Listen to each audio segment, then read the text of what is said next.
Welcome to my YouTube automotive channel. In today's video I have a 2010 Ford F-150 and I will show you which fuse and which relay to check in case your AC, the air conditioner, is not working.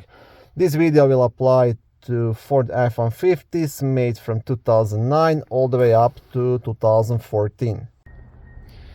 Both the fuse and the relay will be located in the main fuse box under the front hood, which is right here, easy accessible. To lift the cover, you have two black tabs. You want to press onto each of them and lift up. On the back side of the cover, you also have a small fuse diagram.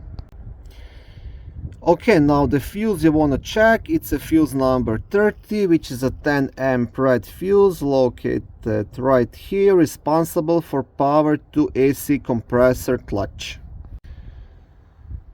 If this fuse is good, then you want to check the AC clutch relay, which is relay number 23 and is located here. Now the best way to test this relay, just try to replace it with one of the same kind and see if that makes a difference. If it does, just get a new relay, shouldn't be too expensive, and replace it.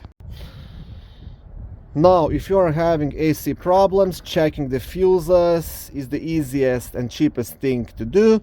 But if both the fuse and relay are good, then you will have to dig a bit deeper and start looking towards the AC compressor, maybe filling up the system or inspect the system and lines for any kind of leaks.